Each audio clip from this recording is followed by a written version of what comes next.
ทุกชีวิตเริ่มจากศูนย์นั่นคือไม่มีอะไรเลยไม่มีทุนไม่มีความฝันไม่มีโอกาสในวันที่เราอยู่บนพื้นดินที่แห้งแล้งการพบต้นกล้าเพียงต้นเดียวนั้นสำคัญมากๆ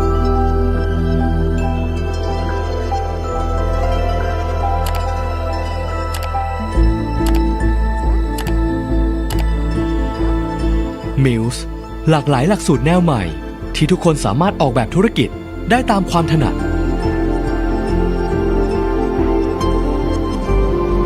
คณะสหวิทยาการและการประกอบการโอกาสทางธุรกิจเกิดขึ้นใหม่เสมอชีวิตก็เช่นกันตราบใดที่มีความตั้งใจมองเห็นสิ่งใหม่และได้เก็บเกี่ยวประสบการณ์นี่คือที่ที่จะรับไม้ความฝันต่อจากคุณแล้ววิ่งไปหาความสำเร็จด้วยกันหลักสูตรศิลปศาสตร์บัณฑิตสาขาวิชาภาษาอังกฤษเพื่อการสื่อสารเชิงประกอบการสร้างบัณฑิตที่รู้จักการสื่อสารอย่างมีประสิทธิภาพใช้ภาษาอังกฤษได้อย่างสากลเปิดโลกทัศน์แก่นิสิตสู่สนามแข่งขันของนักธุรกิจรุ่นใหม่และหลักสูตรการจัดการบัณฑิตสาขาวิชาการประกอบการด้วยนวัตกรรมห้องเรียนที่อยู่ในสถานประกอบการจริงบ่มเพาะความคิดของความเป็นผู้ประกอบการเพื่อสังคมคนที่ทำธุรกิจจากสังคมและคืนกำไรกลับสู่สังคมทั้งสองหลักสูตรเราให้นิสิตออกแบบความสำเร็จของตัวเองได้เลือกที่จะเรียนเลือกที่อยากจะรู้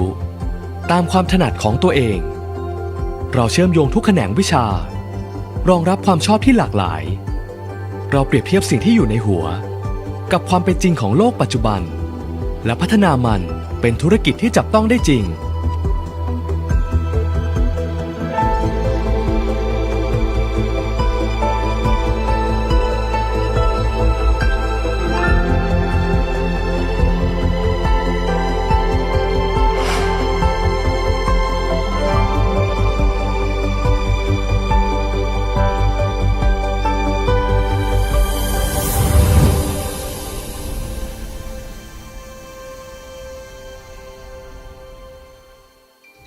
ไม่เป็นไรนะลูกสิ่งที่สูญเสียไปเดี๋ยวเราจะมาประกอบกันใหม่ต้นทุนที่เรามีนั่นคือความคิดความตั้งใจและโอกาสแล้วเราก็จะมีสิ่งใหม่นั้นเกิดขึ้นมา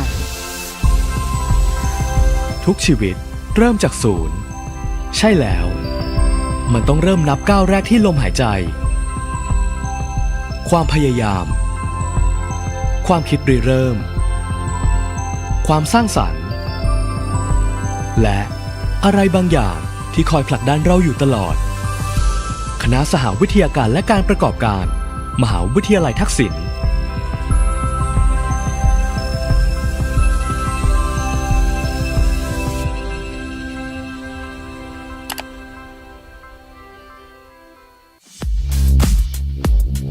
Thaksin University, University of Social Innovation. We have announced our values of TSU Move, which is the change to the future. This means to provide foundation of being prepared with all resources of our university, with knowledge, sciences, and research. It is driving forward to become unite to create sustainable development. To get students ready for the workforce, ready for the future world, TSU for All is newly innovated learning pattern of Thaksin University, including in-class learning, mixed learning, on-site learning, online learning, and work-site training. We are categorized in the second group universities, innovative and technology universities. We are encouraging researcher capacity development. At present, Thaksin University held in establishing TSU Enterprise, which is a holding company. This is an important mechanic that drives innovative business and uses IP or intellectual property in a commercial aspect. Rubber, an important economic crop in the South. The new innovations are that used for adding value to existing capital. We have put an attempt to promote and support the establishment of rubber entrepreneurs. Now we make use of rubber, which is locally produced, and turn it into teaching materials and models, which are of equal quality of ones from overseas. We are the University of Globalization, aiming to develop social innovation based on arts, culture, and local wisdom. The knowledge is exchanged and learned within Southeast Asia through research projects and collaborative agreement through MOU. Students can showcase their art pieces here to promote the learning of local arts and society. Then they can create an artwork. For SDG achievement of Thaksin University, the first one is Poverty Alleviation Project Operating Model, offer knowledge and innovation to develop skills of local people. The second example is TSUS enlisted in UI Green Matrix World University rankings that enable us to add green area to our campuses. We also switch to use more clean energy. Solar panels have been installed to use solar energy to lower the cost of electricity. We choose to use electrical vehicle instead of conventional cars. The money from lowering electricity will be used to improve student qualities of life. Museum World Ranking position the Institute of Southern Thai Study as a cultural hub and a creative cultural space in the field of folklore and contemporary culture, aiming at connecting the creation of cultural value and worth and the utilization of cultural capital. Connect root to earth, from the earth to arts. Thaksin University, the University of Globalization.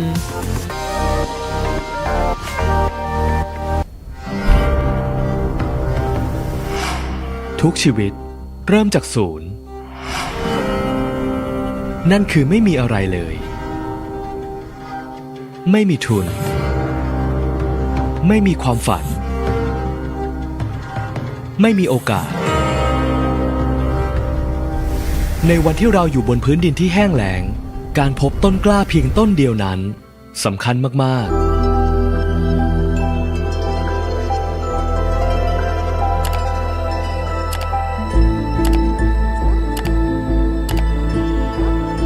MuSE หลากหลายหลักสูตรแนวใหม่ที่ทุกคนสามารถออกแบบธุรกิจได้ตามความถนัด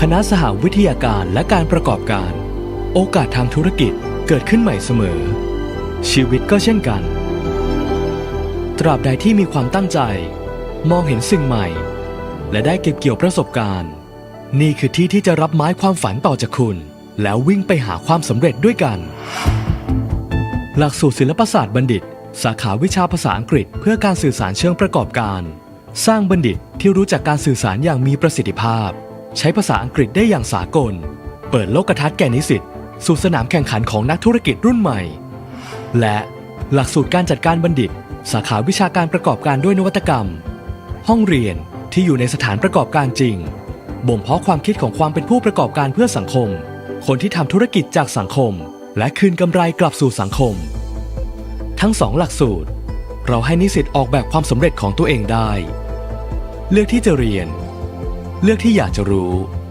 ตามความถนัดของตัวเองเราเชื่อมโยงทุกแขนงวิชารองรับความชอบที่หลากหลายเราเปรียบเทียบสิ่งที่อยู่ในหัวกับความเป็นจริงของโลกปัจจุบันและพัฒนามันเป็นธุรกิจที่จับต้องได้จริง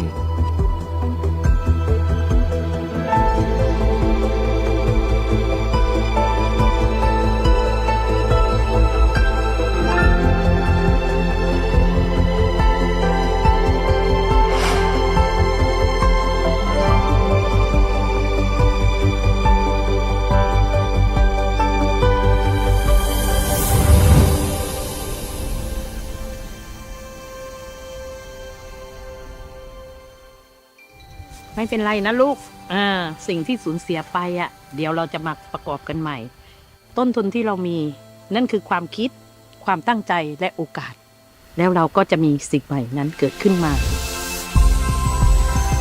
ทุกชีวิตเริ่มจากศูนย์ใช่แล้วมันต้องเริ่มนับก้าวแรกที่ลมหายใจความพยายามความคิดริเริ่มความสร้างสรรค์และอะไรบางอย่างที่คอยผลักดันเราอยู่ตลอดคณะสหวิทยาการและการประกอบการ มหาวิทยาลัยทักษิณ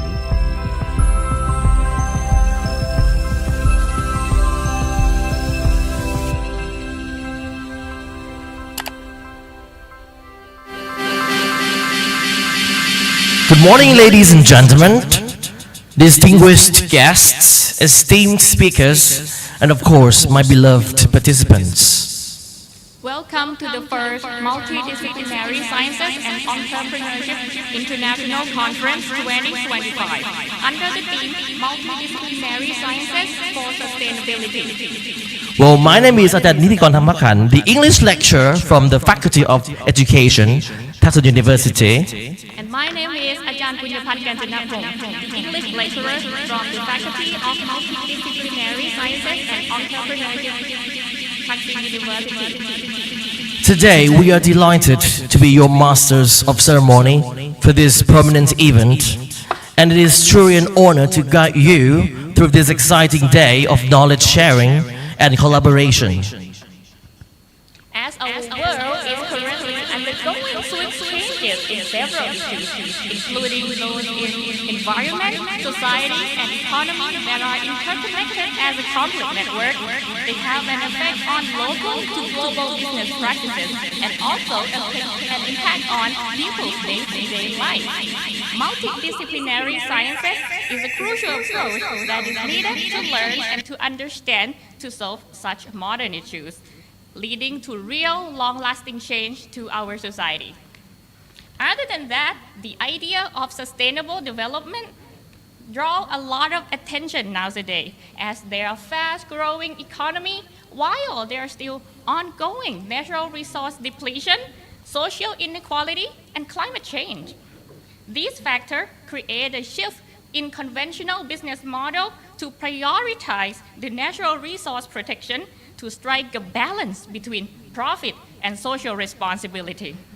Additionally, improving and sustaining the quality of the life of the community align with UN's Sustainable Development Goals, or SDGs. Where research activities contribute to benefits in a number of areas, including environment, culture, community, and economy. We view these as a form of academic endeavor, aiming to advance and understand new information to meet the needs of our society in the current changing era. Therefore, we consider multidisciplinary research to be a part of essential development in both academic and industrial sectors. Our university has developed its strategic plan from 2023 to 2027 with regards to Strategy 2, aiming to produce research that can advance innovations and technology, resulting in tackling spatial development and enhancing national competitions, as well as Strategy 5 to be the University of Localization, by improving local sectors to meet the international standards. The Globalization University focuses on technological advancement and innovation that can solve such issues in our environment, society, and economy. With the sharing of such scholarly research, whether that is quantitative or qualitative, we hope to enhance the university's academic global recognition and boost capabilities for competitions. For this conference, we aim to provide opportunities for professors, researchers, scholars, graduate, and undergraduate students to present their research and academic work at an international level. Our faculty would like to serve as an academic platform for everyone here to meet and exchange their experience and knowledge in multidisciplinary research. And lastly, we hope that this event can establish a network of future research and academic collaboration.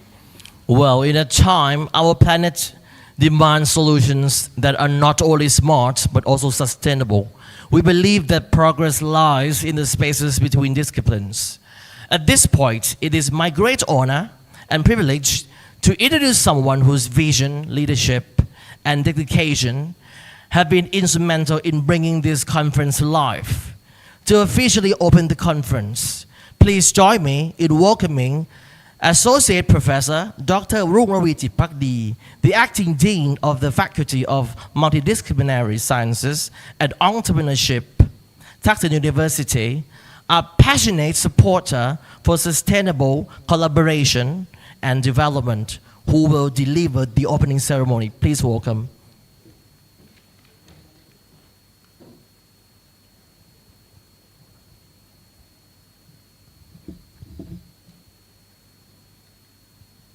Good morning, everyone.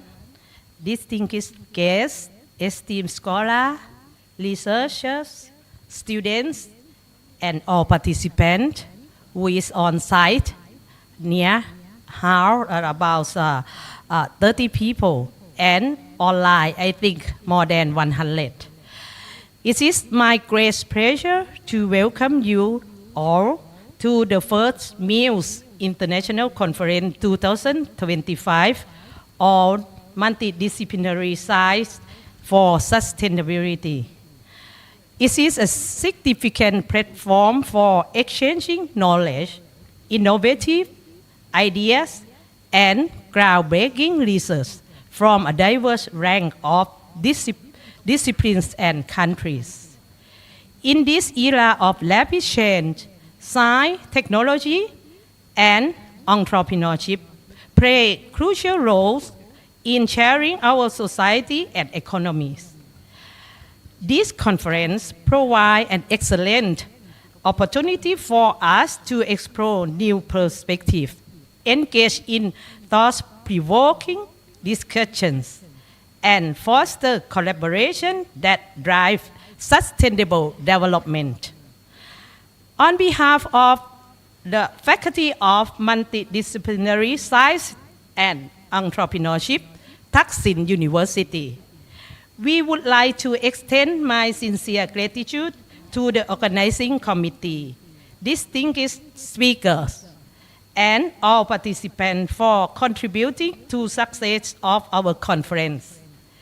A special thanks go to our keynote speakers, Professor Dr. Therdchai Choibamroong, and Assistant Professor Dr. Chawarote Valyamedhi, whose generous sharing of expertise and insightful knowledge they have greatly enriched for this event. I hopefully that this event will be beneficial to all of you, and that the knowledge shared will inspire further research and practical applications. With this, I am honored to officially open this international conference. May this event be fruitful and enriching experience for everyone. Thank you so much.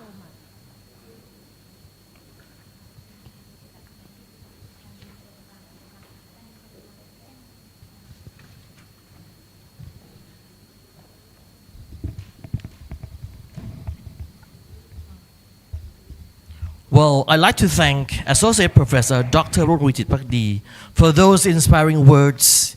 Indeed, sustainability knows no boundaries. It's a shared responsibility.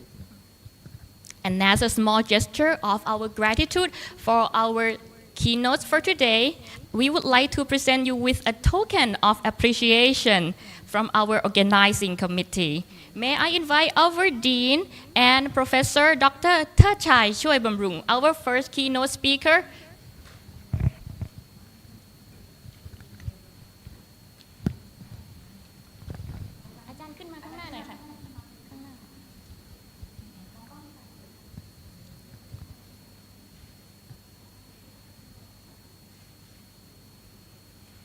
Thank you, Professor Dr. Therdchai Choibamroong. Please remain on the stage here. And please welcome our second keynote speaker for today, Assistant Professor Dr. Chawarote Valyamedhi.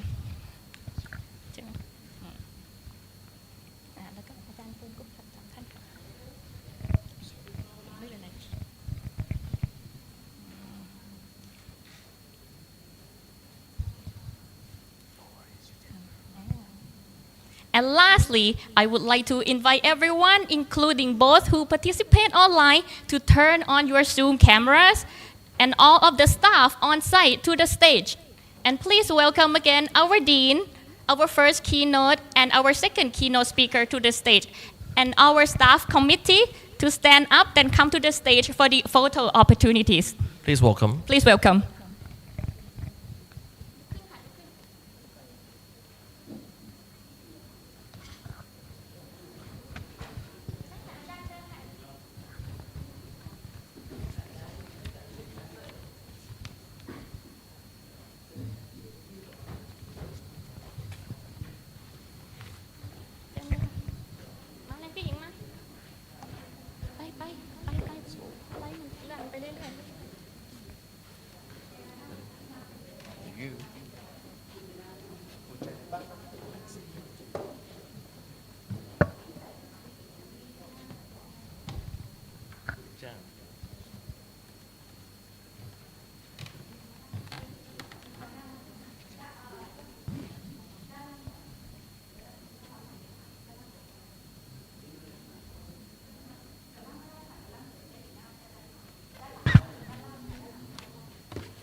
Thank you everyone for the beautiful photo shoot.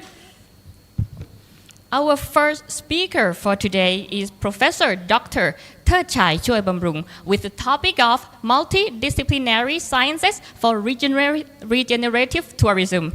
He is a renowned expert in tourism management whose work had made a significant impact on sustainable tourism practices worldwide.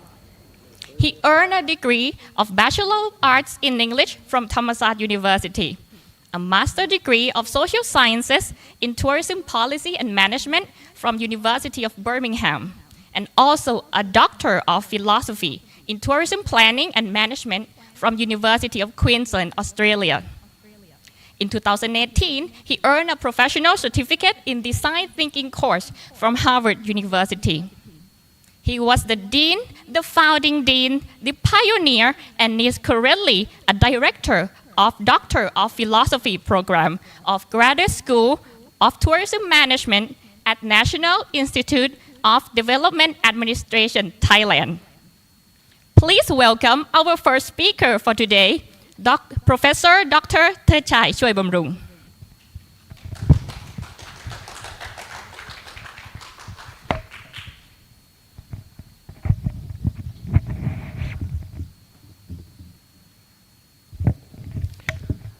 Good morning, ladies and gentlemen. I have to say thank you very much for inviting me to be the keynote speaker today.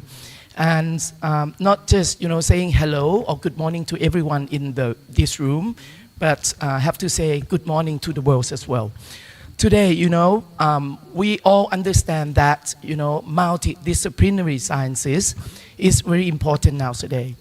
And I think it's a good chance for the faculties of multidisciplinary sciences and entrepreneurship has organized these very important meetings. I really believe that it's it's a platform, for the world to understand more about multidisciplinary sciences, which is very important nowadays.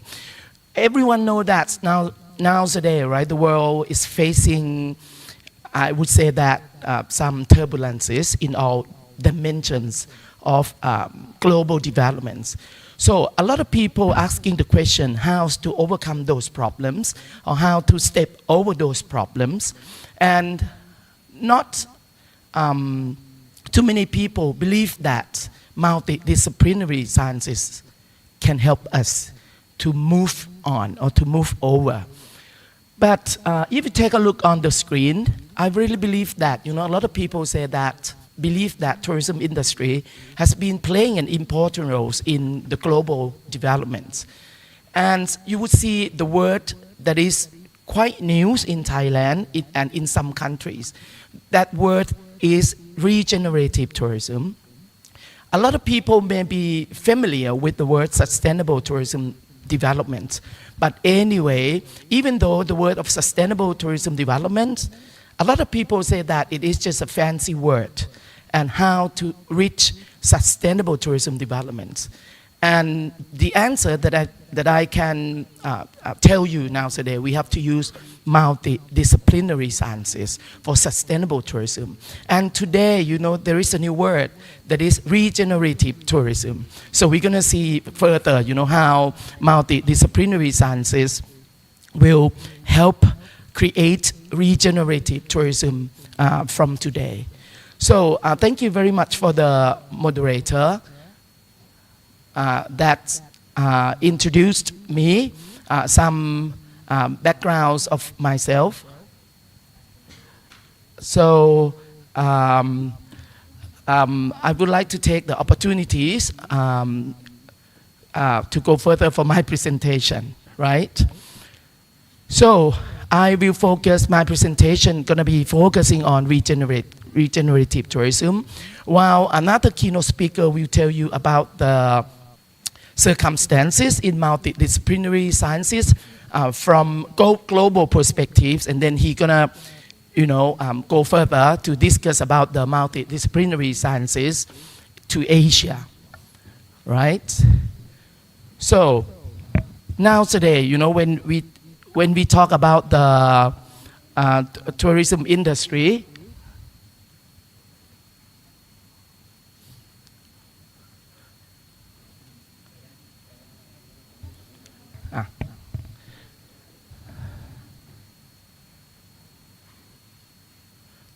all right, so the moderator has introduced me already. I'm a professor in tourism and hospitality from National Institute of Development Administration. I'm from the Graduate School of Tourism Management, and the degrees and the curriculums of the school certified by Therdchai, by UNWTO, the ICE, by the Excellence Centers in Tourism and Hospitality from Australia. And the STAR is the new certification identifying that the school has cared about environment. And we are also the Pacific Asia Association Thailand chapter, PATA chapters as well. So now today, everyone knows that tourism industry has been up and down after the COVID-19, even though the peoples around the world have seen the, the crisis in tourism industry during the COVID-19. And at the moment, we are in the post-COVID-19. And we still, face the up and down situation, particularly the case of Thailand. But anyway, if we take a look about the international tourist arrivals at the global levels, if you take a look on the screen, we see that in the year 2020 to the year 2021, at the moment, the number of the tourists is increasingly going up to reach the number 1.5 billion. So what does it mean by this? whatever situation is happening at the moment, the people still would like more relaxation, would like to have more happiness, and tourism is regarded as a tool for them to be happier. So the reason that I'm telling you is that whatever happenings at the moment, right? People still keep on traveling, whether or not when they are sad, they're going to make a decision to travel around the world, or even when they are happy, they're going to go traveling as well. So when we talk about tourism industry, a lot of people would think about only the numbers, while not so many people, when they would like to judge whether or not the tourism industry in that country is perfect or not, they always see the number. But we have to take a look at the tourism income as well at the global levels. It has been found that the numbers of global tourism contribution to GDP is increasingly as well, particularly to the year of 2024. So the numbers of income is increasing. It is increasing at the moment. So if we take a look at the most visited countries since the year 1995 to the year 2024, at the moment still, the champion, France, still receiving the highest numbers of the tourists around the world, while a lot of people saying that China would come to have more important roles, and France still the champions, followed by Italy, Spain, United States, Mexico, and Turkey, Germany, United Kingdom, and Thailand. Right? So when we talk about the ranking, people would pay attention to the number, while some other country don't care. They pay attention to the income.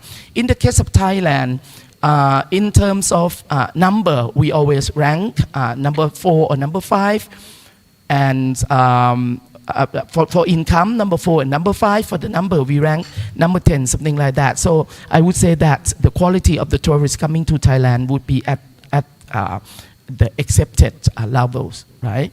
So talk about Thailand a little bit. I would like to show the information about the world's best countries to visit in your lifetime.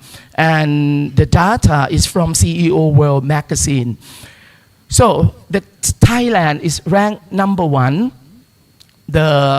What does it mean by a country to visit in lifetime? So it's about the expectation or the demand of the peoples around the world, which country they would like to visit, and Thailand ranked number 1 with the score 7.2.15, right? So whatever happening, I said, right? When people happy, they're gonna travel. When they are sad, they're gonna travel. So we come to the question, how to manage the tourism industry in your own countries, right? So tourism, everyone think about tourism when they think about the economic developments. But I would like to put an emphasis here. I would like to say that everything in life is a double-edged sword. The same, tourism industry is the two-sided sword as well. They can provide the positive impact, and it also can provide the negative impact as well. So in terms of tourism development, whether or not it is sustainable or it is not sustainable, we have to pay attention to both the positive side and negative side, right? We talk about the impact of tourism.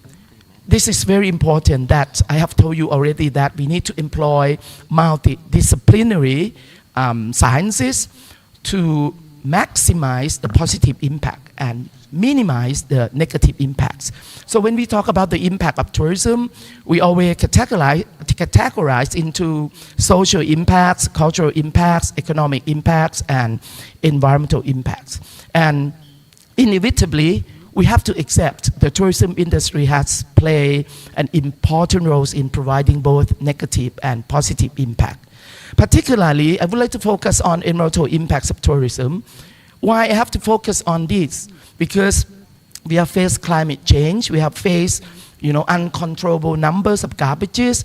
We have faced the problem of deforestation. We have faced, the degradation of the natural resources at the tourism site, right? And we are talking that multidisciplinary sciences would help, right? So now today, the people turn back to travel. You will see at the beach, right? I think the picture can tell how you feel about the destination that have been visited by a large numbers of tourists. So you will see that, once the area has been developed for the tourism sake, they try to set up the dam, build up the dam to obstruct the sea wave, and this kind of physical changes happen to the beach in this country. So this is the pictures of China when the Chinese government, they promote the people in the country to travel domestically and internationally. And we will see that, we cannot control the numbers of visitors. They go to visit the Great China Wall, and the problems that we have been facing around the world is the problem of garbages everywhere where the tourists visit. Even the problems in the sea, the tourism industry has harmed the environment.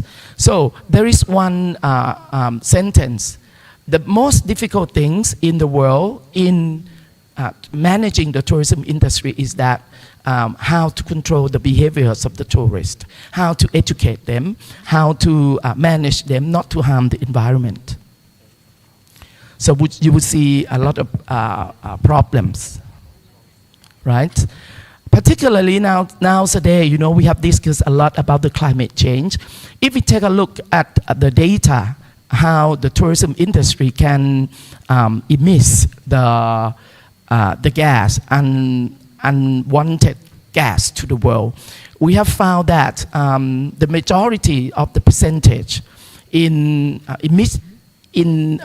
carbon dioxide emission is the transport sector for approximately 49%, followed by the goods for 12%, for food and beverage 10%, agriculture 8%, and services 8%, lodging 6%, and construction and mining 6%. So if we would like to overcome the problem of carbon emission, we would have to pay attention to the transportation sector. In terms of socio-cultural impacts of tourism, we would see that, a lot of people around the world are still discussing about the impact of tourism industry. And tourism industry, they create what we call the sex tourism. The picture that I'm showing you is just to show you that, when the tourism industry is happening in the underdeveloped countries, right? And while the people in that countries would like to have more money, so sex tourism would be the way out. The reasons that I'm telling you about the negative impacts of the tourism industry is that I would like to emphasize that multidisciplinary sciences would help, right? And later we're going to discuss about that. You would see this kind of picture in some African countries when the local people, they can earn money from sex tourism, right? Even in the case of Thailand, right? Even though when you talk about Thailand, sun, sand, sea, the word sex would follow automatically. And as well, in Pattaya, they has been named as something, even though Sin City or whatsoever. So it is the question that should we legalize or not legalize about the sex tourism, as some countries in Europe has been legalizing the sex industries around the world. But anyways, sex tourism is not just, for tourism sake, but it provides the impact to the local peoples as well, okay? And commercialization of Buddhism is one of the problems interested by many stakeholders in all countries. And in the case of Thailand, we have found the problems about the disrespect of Buddha image in the country. So the Thai government has promoted and launched the campaign to tell the tourists around the world to pay attention and to be very careful in buying the souvenir created by under the concept of Buddhism and Buddha image. So if you take a look at this picture, it is said that it's wrong to use Buddha decoration or tattoo. Or even, you would see, in all around the world restaurant, you would see the Buddha image is regarded as the decoration of the restaurant. And Thailand in particular, saying that it is wrong to use Buddha as tattoo decoration. So we are talking about the negative impact created by the tourism industry. And I have to summarize here once again, whatever happens, people will continue traveling for their own pleasure and relaxation. And the numbers of global tourists will grow dramatically, even though we have been passing the COVID-19. So we come to the question how to manage the tourism industry in these countries. So if you take a look here, it is said that the data from United Nations World Tourism Organization, they say that for coming 15 years, the numbers of international tourists worldwide will continue to grow further. And by the year 2020, the number will reach 1.4 billion. And while 10 years later, in the year 2030, the number would reach 1.8 billion. So we come to the question how to control them when they visit your countries. So the problem we have seen from my presentation is that the key problem is we cannot control the numbers, and we don't know the exact number that the tourism destination can accommodate. So that is the issues of tourism carrying capacities that we have to pay attention to nowadays and from now on. So when talking about carrying capacities, which is a key factor in moving us to be close to what we call sustainable development. And as well, when we talk about the benefits of tourism, we believe that, if the higher number we have, the higher number income we get. So all countries around the world should pay attention to tourism carrying capacity. If we can control the number and we know the exact numbers of each destination, that they can accommodate the numbers of tourists, right? You can control the negative impact for sure, I really believe.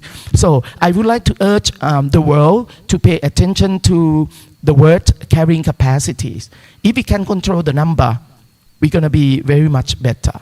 So if we can't control the number, you would see the new word nowadays, that is the word over-tourism. So I have checked the data from the research. It is announced the destination with over-tourism, and Thailand is ranked number 1. Thailand particularly, there is the destination mentioned.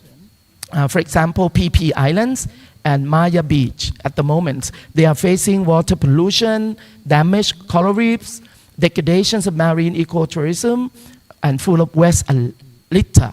Right? Followed by Spain, Greece, Italy, and even United Nations. So at the moment, over-tourism, as a result of we cannot control the numbers of visitors, we don't pay attention very much to carrying capacities.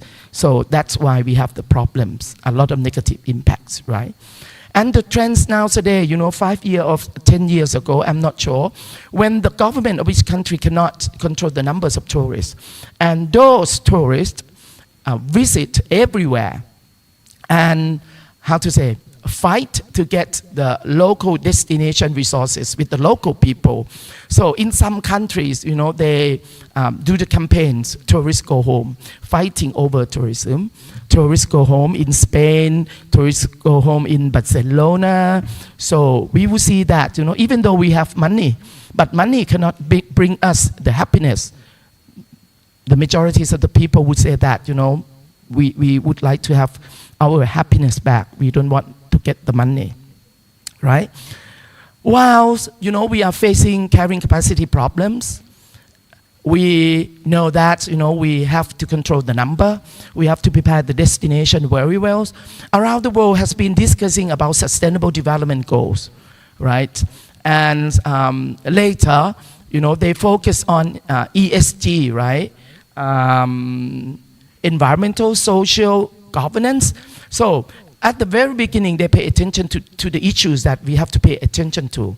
And later, they launch ESG, something about governance, to try to find the way to overcome the problems.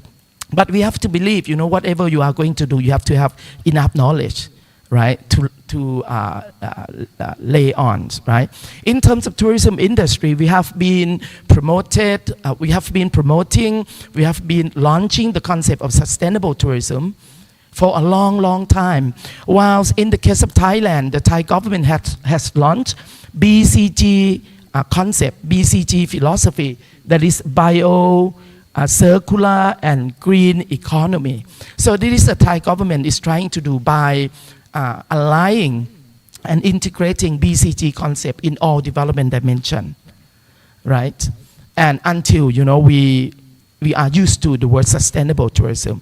But anyway, a lot of people always say, sustainable tourism is a fancy word. They don't know, what sustainable tourism is, or it is just the buzzword, A lot of people asking the question, how to reach sustainable tourism. And even though, I'm a professor in tourism and hospitality, I can't answer these questions as well. Until now, there is a new philosophy or the new concept called regenerative tourism. So you may ask the question, what is regenerative tourism is, right? So regenerative tourism, if we classify the purpose of regenerative tourism create condition of people and place to thrive. While the normal views of tourism, the purpose of tourism always, about generation of economic wealth for destination through job creation. While the new concept pay more attention to people and places. When talk about natures of tourism, from the traditional view, they focus on the extractive takes from the place for the benefits of some, while regenerative tourism focus on regenerative, gives to the place for the benefit of all. So meaning that previously we focus on the economic development, but at the moment regenerative tourism pay attention to all dimensions. Everyone, every sector, every stakeholders, every resources should get the benefit equally, or all sectors, right? For the focus of tourism previously, we focus on visitors. It is demand-based tourism development. But in the future, regenerative tourism say that, you have to pay attention to the host perspective more, right? We have to focus on the supply side. So it's something like, the tourism industry in the past pay attention to the visitor, to the demand, how to satisfy the guest. But in the future, we have to pay attention to the supply side, how to manage the supply side sustainably, and that would be the direction for the future. So the definition of tourism industry in the past, tourism is a standalone economic sector. A lot of people say that, including me, always say tourism is not a standalone industry because it's composed of many sectors together. And in the future, in the views of regenerative tourism, tourism is a dynamic that is a part of a wider ecosystem. So if we would like to get sustainable tourism or regenerative tourism, we would like to pay more attention to the ecosystem of the tourism industry, to all dimensions. And for measurements of tourism success, we pay attention to the numbers, to the revenues, and to the visitor satisfaction in the past. And in the future, we have to look further, not a little bit further. We have to look further for the well-being of the people, the well-being of community and places. And for the world view at the global, we have seen tourism industry as a capitalist and growth driven. And from now on, we have to return to the knowing and wisdom of indigenous community. So that's why, you know, when we talk about multidisciplinary sciences, the knowledge at all levels, particularly at the community levels, is very important to move the tourism industry to be close to sustainable tourism or regenerative tourism. So, easily speaking, regenerative tourism has been highlighted by laureates, right? They highlight the three ways in which generative tourism goes beyond sustainable tourism. So the first one is regenerative tourism serves more than tourism. You see, they have the wider perspective to pay attention to for development. Regenerative tourism draws on both Western and indigenous knowledge system. You see how importance of the knowledge at the local level is important. And the last one, regenerative tourism tailors itself to the uniqueness of each place. So you will see regenerative tourism is more profound than the normal philosophy of tourism development, right? So this is to show that sustainable tourism and regenerative tourism is different. For sustainable tourism, would say something about mitigating net negative impact, while regenerative tourism minimizing net positive impact. So tourism is multidisciplinary dimension, right? And I have told you once again, if you would like to manage the tourism industry under the concept of regenerative tourism, we have to believe first that tourism industry has composed of many industries that need multidisciplinary knowledge, right? So this is a multidisciplinary approach to tourism studies, and I would like to provoke your thoughts, or this message would be very important for today. When we talk about multidisciplinary sciences, you would have to understand what the differences between multidisciplinary, interdisciplinary, and transdisciplinaries. They are different, right?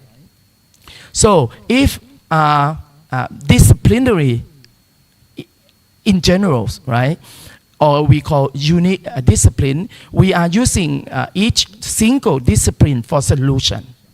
But you step up to use the word multidisciplinary, is a multi one, right?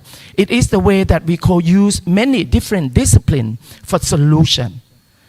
And if you use each disciplines, integrate many disciplines together for solution, we're going to call it interdisciplinary, all right? And if you take many disciplines, melt them together to be as one, we're going to call it transdisciplinary. So it is a melting many disciplinary for solution. So if we all understand about how we unite or not unite, you know, the knowledge together, we're going to have the better solution for the present circumstances today. So to this end of my presentation, I would like to say that, you know, I strongly believe regenerative tourism really requires all functional form of disciplines, not to make it just a fancy word. So thank you very much for my presentation, and I would like to say move on, all tourism friends. Thank you very much.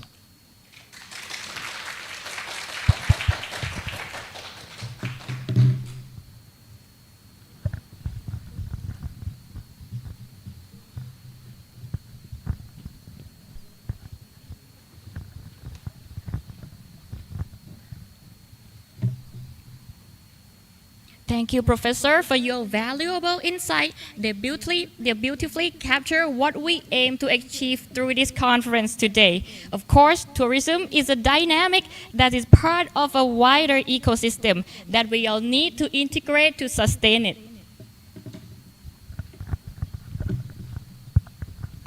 Well, at this moment, it is about time to meet our second keynote speaker from the Department of Southeast Asian Languages and Cultures, National Chengchi University, Taiwan. Well, our second keynote speaker is widely recognized for his expertise in languages and cultures, and has contributed extensively to both academic research and real-world impact through collaborations across sectors. In 2001, he did his Bachelor of Fine and Applied Arts in Music from Chulalongkorn University. In 2007, he did his Master of Arts in Pali and Sanskrit from Chulalongkorn University. In 2013, he did his PhD in Thai dance from Chulalongkorn University. And finally, in 2018, he also had his postdoctoral training from Taipei National University of the Arts. Wow. We are now honored to have him with us today to share his insights and to continue enriching our discussions with a fresh perspective. Ladies and gentlemen, please join me in warm welcoming our second keynote speaker, Assistant Professor Dr. Chawarote Valyamedhi. Please welcome.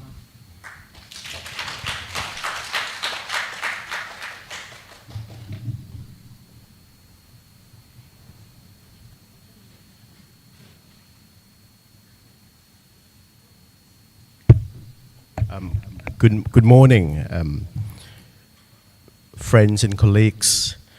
And I would like to take this opportunity in congratulating Thaksin University for successfully establishing the new unit that will pay major attention in the interdisciplinary studies and develop the new entrepreneur for the ever-changing society. My topic today, actually, it's about basically culture, and I think it's the best opportunity as well for me to be able to listen to Professor Therdchai because his lecture is very inspiring for the research and cooperation in terms of cultural studies and other factors. People who study culture would overestimate our own feel that culture is everything. But let's see if it is.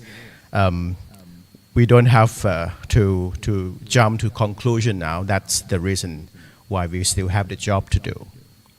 And the topic today, as being invited by Professor Rung Ravi, our dedicating dean, is the multiculturalism and sustainability from Taiwan to ASEAN. And I will put my expertise in the studies of performing art culture that I'm interested in, especially those from Asia. And we will have the case studies from some countries of the East Asian region and Southeast Asia to discuss today. By the way, my name is Chawarote Valyamedhi. I'm from National Chengchi University, Taiwan, NCCU. It's one of the oldest universities in Taiwan. If you come to Taiwan, come to see me. Let's begin with the framework of the talk today. Nothing comparable to Professor Therdchai's lecture because we are going to jump in the detail in the studies of the arts. If we consider intangible cultural, this is the intangible cultural heritage or culture itself as the set of guidelines shaping how people live, then nothing could be more significant. Culture plays crucial roles in various or every aspects of life. This is debatable, by the way. For example, culture range from food to fitness, from skill development to de-skilling and reskilling, and from entertainment to religious beliefs, and many more. To connect the regions of East Asia and Southeast Asia, today I will explore intangible cultural heritages, or ICH, that function as both ancient and postmodern forms of entertainment, My goal is to illustrate the cultural symbiosis between social entities. Especially today, we will talk about religions, performing arts. I will try to demonstrate how their interaction gives rise to extraordinary phenomena. And additionally, I will attempt to establish theoretical framework to analyze the relational development of this phenomena. The discussion will include relevant ICH cases from Southeast Asia, especially from Indonesia and Thailand, and East Asia, Japan and Taiwan. Okay, let's move. This is the thing that I like to propose, and actually I have worked toward this for many years now, and try to add more cases of intangible cultural heritage inside. It's a relational development of these entities. If we begin it with the performing arts, then the arts that we think having classical or values must also have the aesthetic values inside. But basically, if we think this piece of art is a good art, then it must be beautiful. This is very basic. But actually, there are other forms of art as well that draw us to go to take a look. And then it gains popularity. And sometimes some of the arts is transformed by the society, by the popularity, to have the roles in religious beliefs and maybe ethical values as well. And then the cycle go on. This is what I try to theorize from the case studies. When talking about intangible cultural heritage, this is the term that has been recognized in our, I think, maybe 2 or 3 decades already. And there are many things inside, and we are very close to this heritage. For example, the way that we know how to cook, this is intangible heritage. The way, for example, this is the thing that I got from the college. If we do not have the knowledge in intangible cultural heritage, we couldn't make this thing. Or this bag. The techniques has been passed down from generation to generation, maybe more than 100 years. And this thing will be totally stopped if the movement of the people stop. Okay? Or we have the new value. For example, I think most of you, I see friends from abroad as well. You know about Thai food, right? Actually, we don't learn it from AI. And if you ask AI how to make Thai food, there's still limitation. But if you, for example, if you join MuSE and become exchange student, and you have host family over here in Pathalung, you learn how to cook from the person. That's a part of going on with the intangible cultural heritage. But the topic today, we will focus in what are bolded over here, number 2 and number 3, performing arts, music, dance, theater, traditional performances, which is very, lively activity in the southern part of Thailand and other countries in Southeast Asia as well. And social practices, rituals, festivals, religious ceremonies, rites of passage, and celebration. We always know how to celebrate.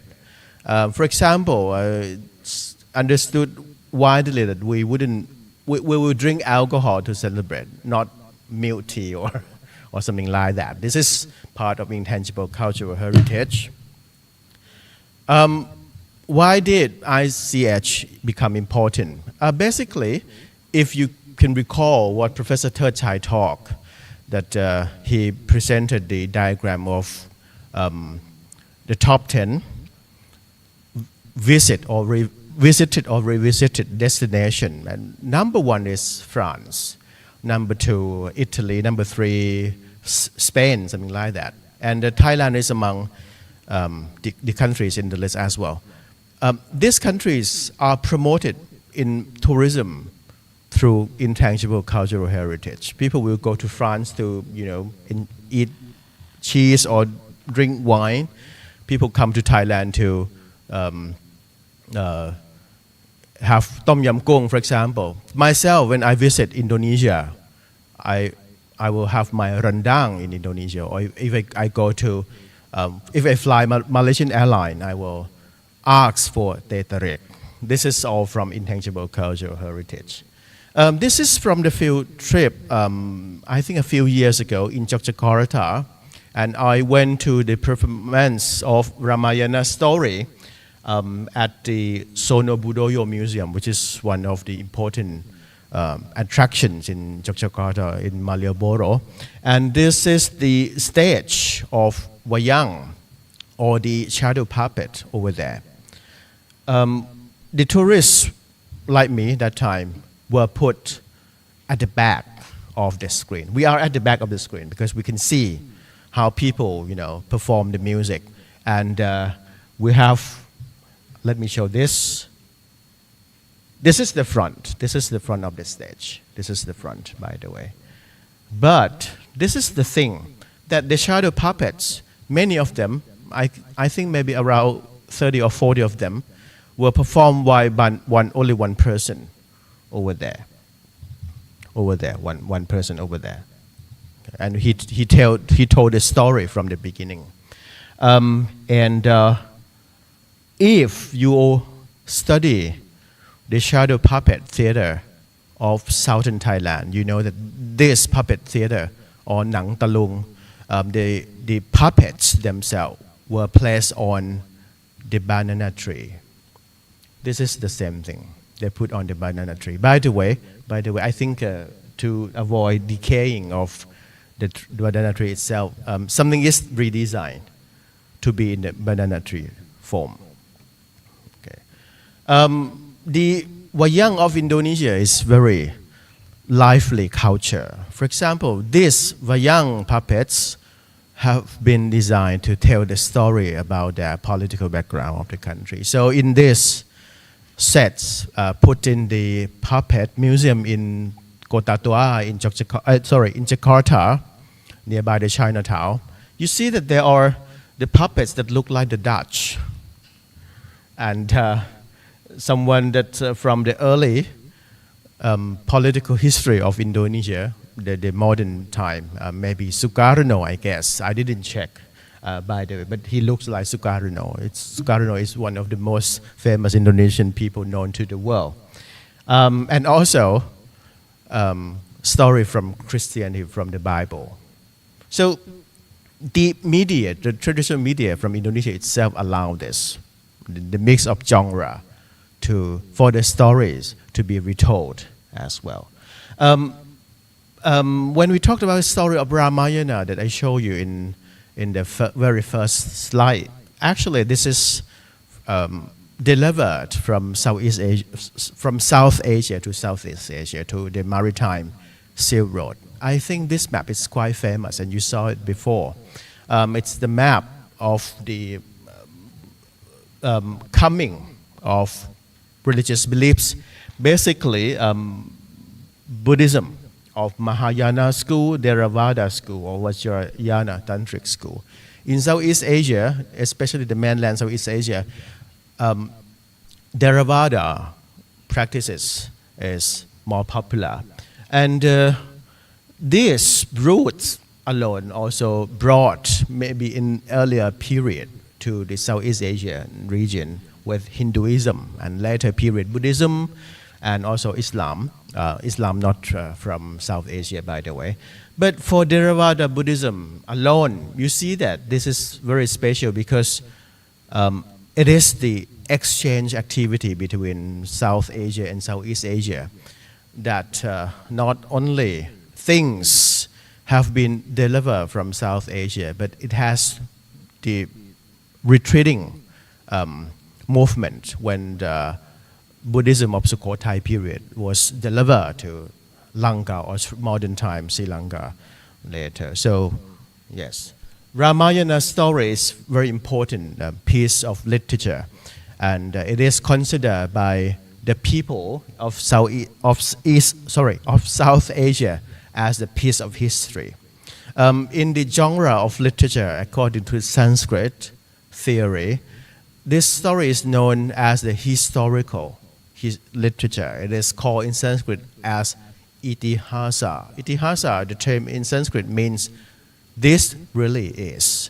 But to the mind of people of Thailand, to the mind of people of Indonesia and other countries as well, we think about this story as the composition, nothing to do with history. So this is the main different concept in the minds of the people of the two lands.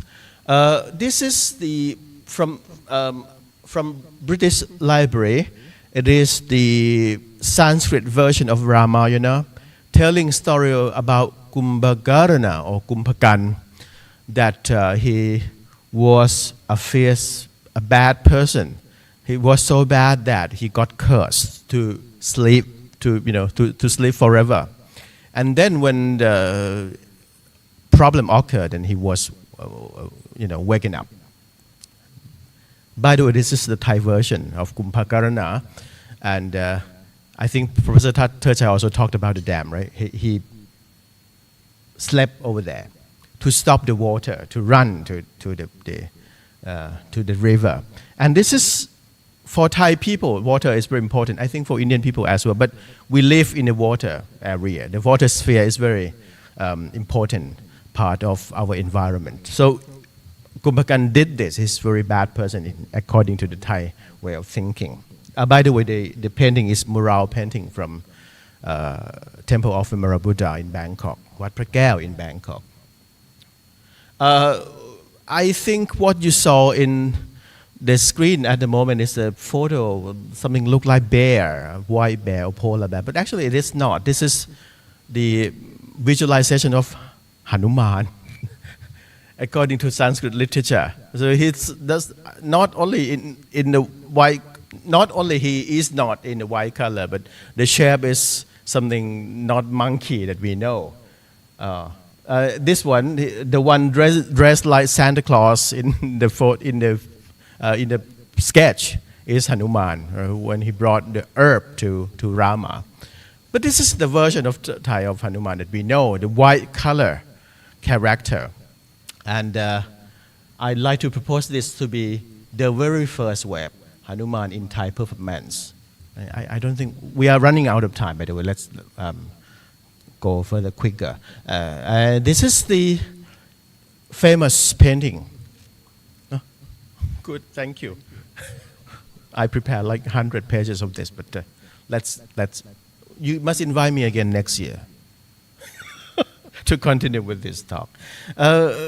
Hanuman is a very important character. I haven't conducted this study yet, but if we go back to the mural painting at Temple of Vimara Buddha and try to count how many times Hanuman appear, I think he's the top 5 that is ranked over there. Let's see. And also the portion as well. When we talk about powerful person at the moment, we go to newspaper, right? Or go to website. You see a president of a big country in the West every day. And Hanuman share the big portion of the mural painting at the Temple of Vimara Buddha. This is at the temple itself. Again, I'd like to go back that Hanuman is actually a character from Hindu literature, but in celebrating or in commemorating importance of Buddhism, of the historical Buddha itself, the story of Ramayana is painted to commemorate the power of Theravada Buddhism. So you see something now, right? This is the most important area or building in Thai pre-modern, post-modern culture. This is the ordination hall of the temple. And this is during the period that the Japanese government signed a treaty with Black Pibun Songkram's government to do something during the World War II. The treaty signing ceremony was conducted in the hall of the Emerald Buddha over there. Okay. This is the size of Hanuman in the mural painting, and I liked this a lot. I'm writing the textbook of Thai language, by the way, and I wanted to put this as the cover. So kindly do not take my idea. I already showed that. It's very cute. And in the performance, Hanuman also has very special status because we have the dance repertoire for him to dance. This is from the story when the Samian army was on the move to the island, Lanka Island. Okay. Over here, right? Through that road. And I already checked because it actually took around 2 hours by flight from North Indian to Lanka Island. So someone said, this is one of the evidence that to prove that Ramayana is the actual happened event, not a composed story. Because when we compose a story, we wouldn't compose something far like many kilometers or miles away. Like this. Okay. Okay. The thing is that Hanuman has a very important status, not only in the art, but in the Thai life as well. For example, his appearance is made into amulet. And especially by the Thai monks. So it is very interesting that a character that basically concerned to be figures from tales has been modified into something sacred and protected in the magical Buddhism of Thailand. Right? This is one of the example. I think we go a little bit quickly. This is also the tattoo of Hanuman. Thai tattoo is also very famous too. And when the story is portrayed on the stage, it is reproduced from the mural painting as well. And this is when it was designed. But later on, how this design has been redone again in the tattoo is also the evidence of the change between this stage to the life of people. Thank you. I couldn't see that, sorry. Okay, and this is one of the most expensive Hanuman amulet by venerable Tim Isariko and the province of the eastern part, the acting vice dean of the colleges from the eastern part of Thailand. And this is around 1 million baht in price. And the height in the price maybe from the reason that it couldn't be reproduced again. Maybe that. There are so many factors. And I think popularity of Hanuman is one of them because this is another famous amulet designed and consecrated by Venerable Pan Sonanto in this central part of Thailand. He designed many motifs of the amulets with the Buddha up there. Right? And the lower part, the Buddha will be sitting on another type, another animal. What we see is for example, urchin. Okay, urchin, this is urchin. Maybe I'm wrong. Garuda is also the character known to Sanskrit literature. But among these amulets, the most expensive one in the Thai amulet market, of course, is Hanuman. So this is the evidence of popularity of Hanuman. Okay, let's move to Japan. In the photo, you see the performance, the parade of Hakata Gion Yamakasa. This is the put by myself to be the second wave. Religious beliefs from performances of traditional and non-traditional from the case 4. The Gion, Hakata Gion Yamakasa is the most important festival in Fukuoka, in Kyushu, in Japan. And it is listed in UNESCO, the list of intangible cultural heritage. This is the poster, and if you read Japanese, you see that it is written over here, UNESCO. That one of how the ways how they promoted this. Hakata Gion Yamakasa is major annual festival in Fukuoka. The float itself, this is the float. They call it Yamakasa, are carried by male members and divided into 18 parades.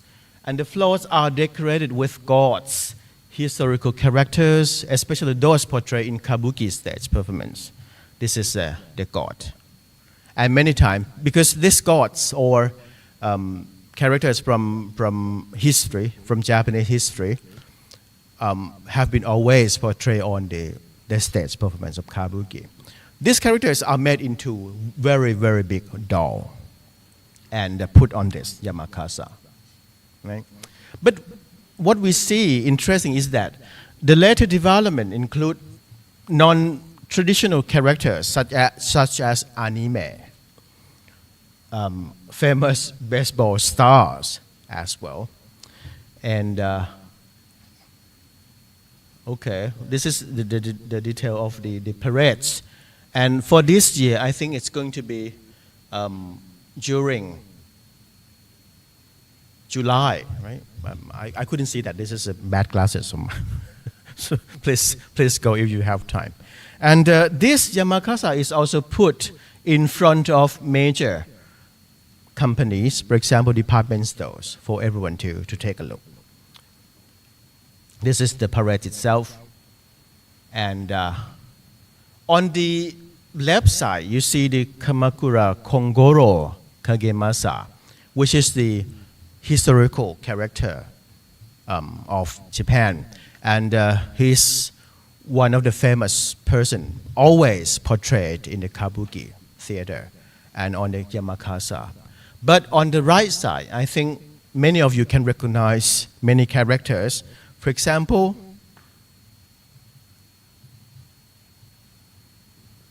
Ampang Man or Anpang Man. Ampang Man is a very famous Japanese early anime, and also Batsu Batsu Sumaru over here. They are, as much famous as those in the traditional media. Not only this, characters like Gundam, right? You know Gundam, right? Over here. It's also made into dolls and put on the Yamakasa. And also, this is less known by us, Japanese baseball players. They are superstars. Right? They are very rich. And companies, for example, bank, will go to them and ask them to hold a credit card for them and take photograph, and they get like 100 millions, more than we can imagine. So this is the development. By the way, it's very interesting because the organizing committee also put the parades of each year in the database over here. If you'd like to take a look, you can go to this website. Each of them will be listed over there. And the information you will find in that is the host organization of the Yamakasa, the parade, and also the craftsman who did these dolls is also listed. This is very important. In Asia, we often forget about the creature of arts. It's important to include their names for the continuation, right? And it's easy now. We can make a database very easy. Okay, this is the second wave. The religion beliefs from performances of traditional and non-traditional case 5, Taiwan's outdoor cinema. Have you watched the outdoor cinema before? Can you raise hands?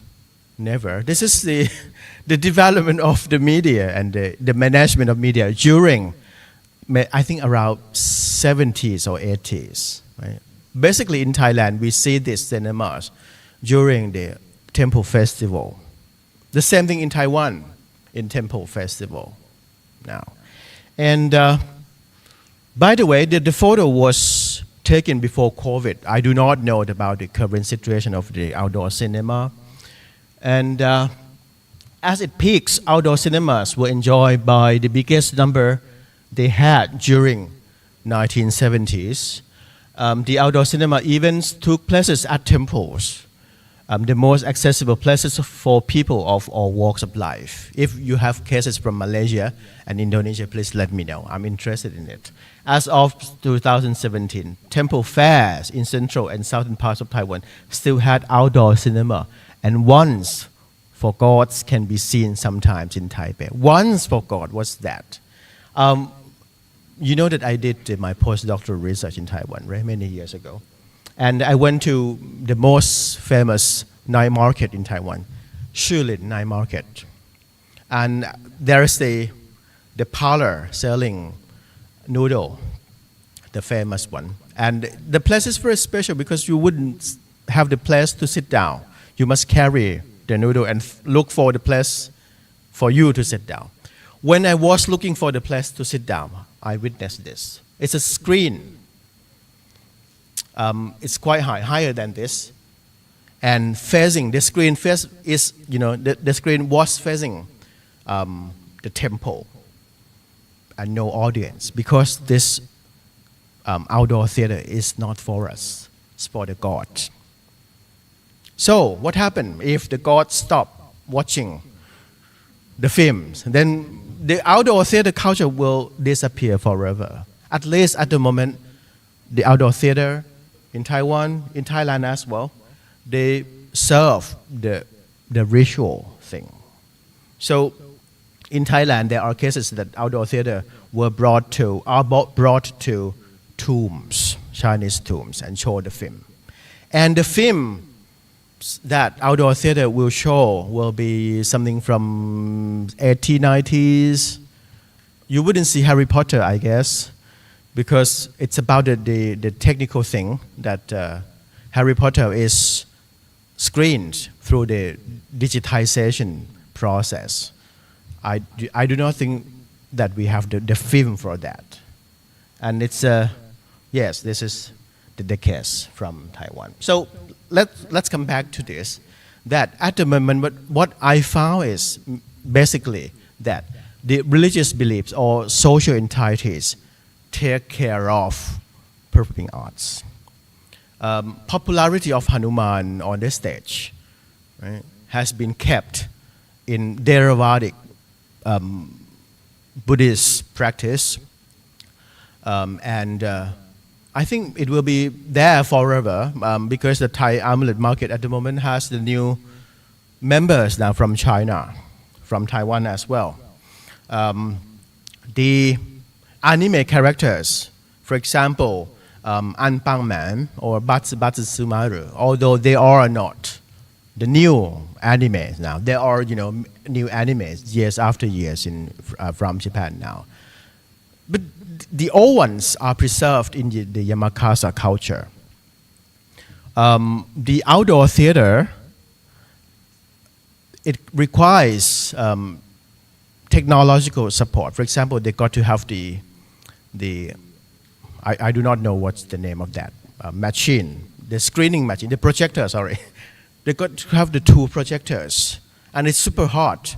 People like me wouldn't be able to work there because you got to take care of the two machines, and you got to be able to switch it suddenly because movies of 2 hours at least, it needs two machines, and you got to be able to do it seamless. Okay, so the job requires professionalism. a lot. So this is I'd like to propose in this talk. And when talking about aesthetic values, actually there are things more than beauty. There are sublime, tragic, ugly, comic, and pretty. For example, this is a very, very early way to analyze aesthetics. And okay, this, I think I already gave conclusion about this. The arts has been kept in religious beliefs, right? In religious beliefs, in the aesthetic values, because animes are beautiful, so it has these values, so it can be kept. I'd like to share some of the cases that we have done in Taiwan recently. We made Khanom Thuai in Taipei. It is very important to promote the lifestyle through the intangible cultural heritage. Otherwise, these things couldn't be surviving at all. I think it's quite easy when I was young to see someone come and selling Khanom Thuai like this in Bangkok. But due to the urbanism, we wouldn't see these ladies at all. And if you analyze this, you see that they are doing hard job, because a small lady like this will have to carry. And Khanom Thuai itself is the sweet put in the porcelain cup, which is very heavy. And they got to carry it through the alleys. I'm not sure about here, but in Bangkok, yes.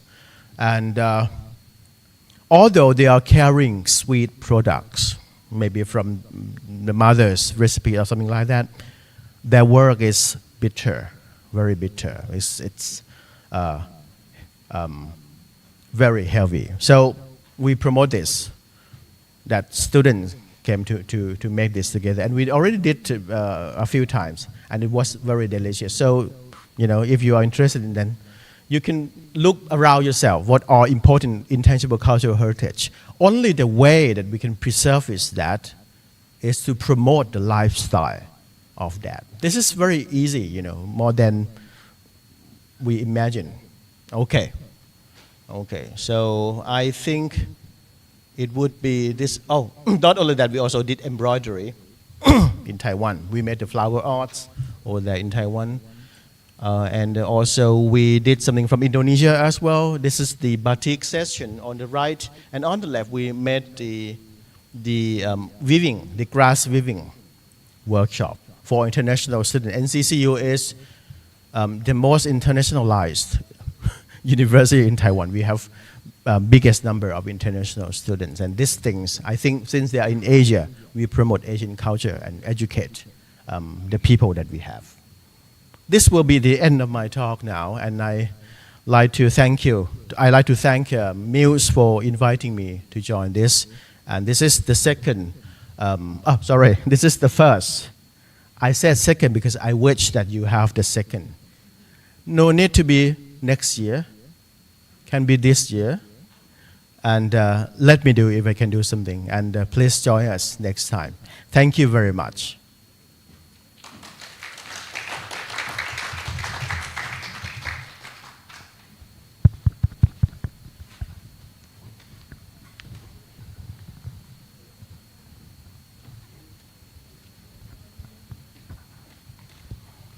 Wow, that was such a great speech, you know. And you know what really made me impressed? Khanom Thuai, you know. That really made me hungry, actually, by the way. Anyway, okay, thank you so much, Assistant Professor Dr. Chawarote Valyamedhi, for that truly insightful and inspiring talk. Well, you've given us a lot to think about, and I am certain that many of us are walking away with fresh ideas and a renewed sense of purpose when it comes to sustainability and collaboration across disciplines. We really appreciate you taking the time to share your expertise and experience with us. It was an absolute honor to have you here. Thank you very much. Next, we'll be moving into our parallel sessions where you'll have the opportunity to dive deeper into specific themes and disciplines related to sustainability. For our presenter, please refer to the program schedule we have sent to your email earlier to find your assigned Zoom. Our presentation will be scored based on content, clarity, use of visuals, time management, and conclusion. We will have a short break. Each session will begin promptly at 10:50 a.m. So we kindly ask that you make your way there to ensure a timely start. Enjoy your session, and we look forward to welcoming you back in the afternoon for the award ceremony. This is the end of our Facebook Live for today. Thank you for watching. Please like and subscribe our faculty Facebook page. Thank you. สวัสดีค่ะ สวัสดีครับ Thank you very much.